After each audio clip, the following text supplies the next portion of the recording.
Hi, everybody, and welcome to my language and cultural contact presentation for SPA 118. This is Amy Purvis. For this particular assignment, I did a few different activities. The first thing I watched was a Spanish movie. It was called Sarah's Notebook. And this movie in particular tells the story of Laura. She's a Spanish lawyer from Madrid who ventures to the Congo to find her missing sister Sarah, who is a physician. Sarah has been missing for about 2 years, and it just shows the journey of Laura enlisting the help of some of her friends to find her sister in this war-torn country. And there's a lot of dangerous activities going on. The second activity is Spanish radio. So I've been listening to Latino Mix approximately for 20 to 30 minutes a day on my commute to work. This has really helped me to get an ear for Spanish language and as well as the music and culture. I'll speak more about culture in just a few slides.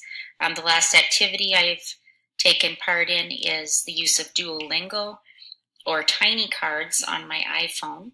I downloaded these educational apps to practice them when I'm on a break at work or even at home with my daughter. They're really easy to launch.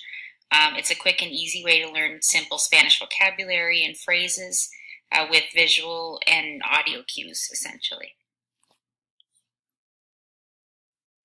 So for all of these activities, so the movie itself was a 115-minute runtime. The Spanish radio was likely more, but I estimated at 120 minutes. That's doing at least 20 to 30 minutes daily for almost 2 weeks. And then the Duolingo Tiny Cards, just even 10 minutes a day. So that equated to about 140 minutes. The vocabulary I learned in El Cuaderno de Sarah, so that means Sarah's notebook, is secuestro for abduction, exigente for demanding, la guerra for war, for soldados is for soldiers. That was inverted, I apologize. And armas for weapons. That was also in the inverted order. Next, for Latino Mix, that's 100.3 Latino Mix is the title. Gratis for free, guapa for pretty, pero for but, el anillo for ring. That's also a song by J-Lo, if any of you have heard of it. Desencuentro is disagreement.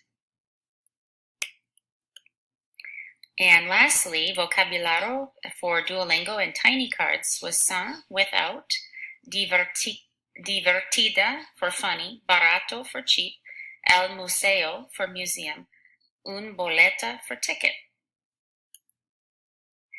Cultural nuances that I was able to experience while watching Sarah's Notebook was where it was different than our culture was the family loyalty, or you could say familial loyalty.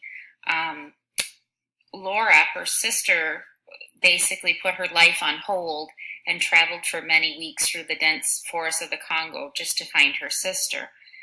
On the other hand, Laura expresses a lot of frustration with her sister, Sarah, when she finds that Sarah has decided to stay in the Congo and take care of the soldiers and the other citizens rather than returning home to take care of her father with dementia. So you can see that there's a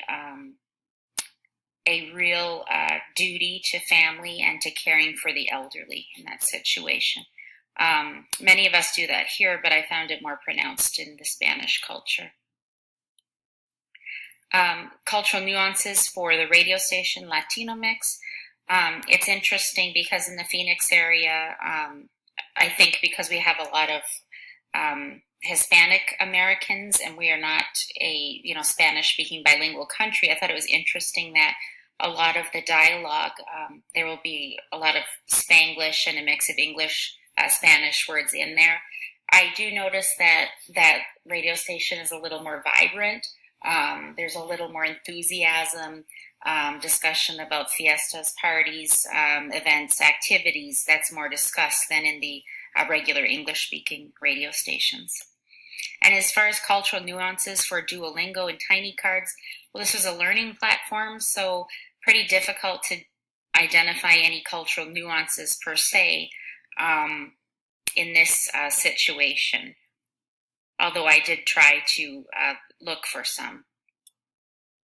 Thank you for your attention. Thanks for listening to my presentation. Please let me know if you have any questions, and I hope you enjoyed this.